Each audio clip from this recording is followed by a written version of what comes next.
Hello everyone, welcome back to Maharbhai Sam vlogs. ఈరోజైతే నేను బొమ్మిడాయలతోనే పులుసు కాకుండా టమాటాలు వేసి అయితే ఫ్రై చేశాను. ఫస్ట్ టైం చేశాను, టేస్ట్ అయితే అద్దిరిపోయింది. మీరు కూడా ఈ రెసిపీ తెలియకుండా ఒకసారి ట్రై చేయండి.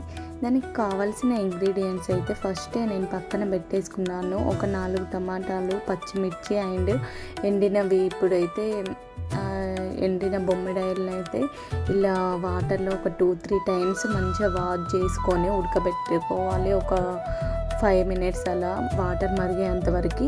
ఇప్పుడైతే ఆయిల్ హీట్ అయిన తర్వాత దాంట్లో ఫస్ట్ బొమ్మిడాయలు వేసుకొని ఒక 5 మినిట్స్ వేపుకున్నాను. ఆ తర్వాత ఆనియన్స్, పచ్చిమిర్చి వేసి వేపుతున్నాను. మంచిగా డ్రై రోస్ట్ కావాలండి, అవి స్మెల్ అనేది ఉండదు అప్పుడే.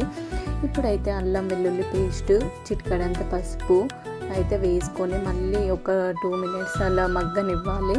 ఆ తర్వాత ఇప్పుడైతే మనం ముందుగా పక్కన పెట్టేసుకున్న టమాటోస్ని అయితే కట్ చేసి వేసుకోవాలండి. ఇప్పుడైతే చూడండి, ఇక్కడ టమాటాలు వేసుకుని ఒక 1 మినిట్ అలా కలిపేసి ఇప్పుడు ధనియా పౌడర్, రుచికి సరిపడ కారము ఇవైతే వేసేసుకున్నానండి. ఫస్టే నేను బొమ్మిడాయలు వేసేటప్పుడు అయితే సాల్ట్ వేసుకొని వేపుకున్నాను. స్మెల్ అనేది ఉండదు, నీచు వాసన ఉండదు.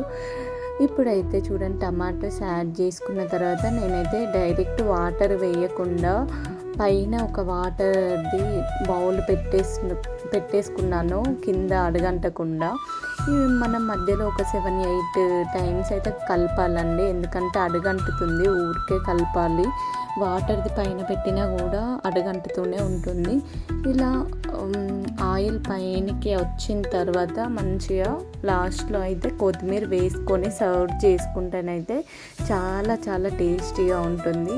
ఇంకెందుకు ఆలస్యం, మీకు ఈ రెసిపీ నచ్చినట్టయితే మీరు కూడా ఒకసారి ట్రై చేసి ఎలా వచ్చిందో చెప్పండి.